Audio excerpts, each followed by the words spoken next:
geeridu waa xaq, waqtigeeduna saacad looguma darayo qofka, loogamana dibdhigayo.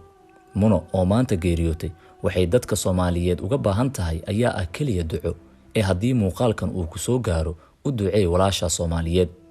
Fanaanada Muno Xidigta geerida ku timid waxay aayad u tahay in qofka wax yar oo aan la maleysan karin uu u geeriyoon karo. Muno waxaa la sheegay in madaxa uu xanuunay iyadoo caafimaad qabta, kadibna ay geeriyootay. Sida uu xaqiijiyey Cimraan oo ehel la ah fanaanada geeriyootay, madax xanuunku wuxuu ku bilowday habeen ka hor.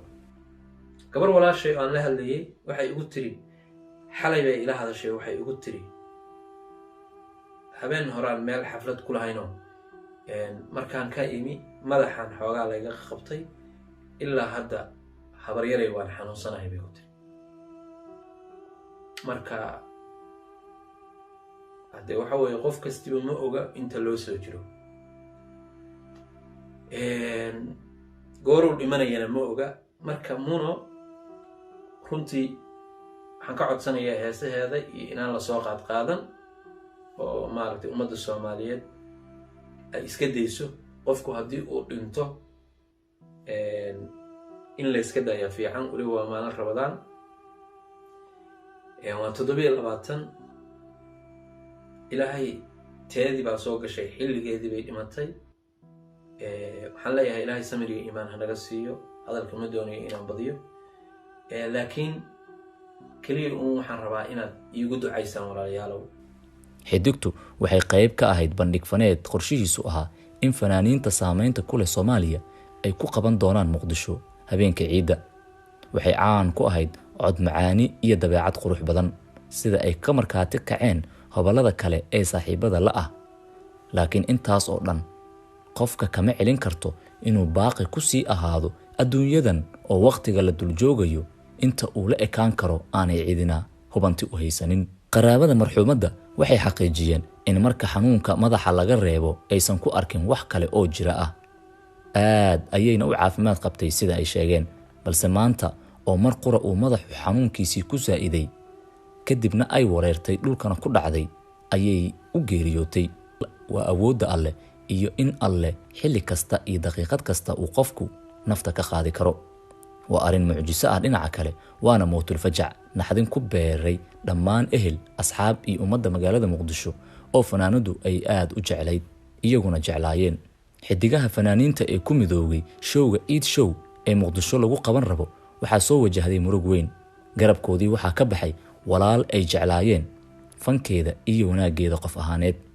dadka ehelka la ah Muno Xidigta iyo taageerayaasheedaba waxay Alle uga baryayaan inuu ku irsaqo jannadiisa bishan Ramadaan oo ay geeriyootayna uu u dambi dhaafo.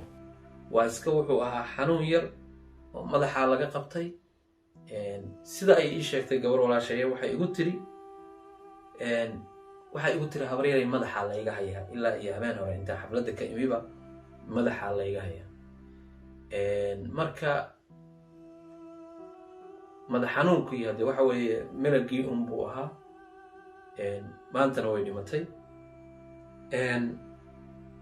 Muno Xidigta waxa may qabin, way caafimaad qabtay alxamdulillaah.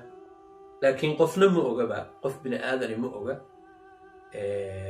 inta loo soo jiro. cid ogi ma jirto inuu maanta dhimanayo, inuu berri dhimanayo, inuu saadamo dhimanayo, ma oga.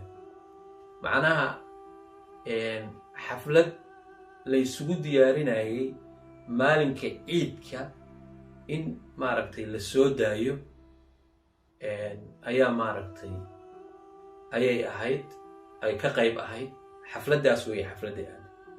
marka hadday ogaan lahayd geerideeda inay ka dhiman tahay 3 maalmood, xaqiiqdii kamay qayb gasheen.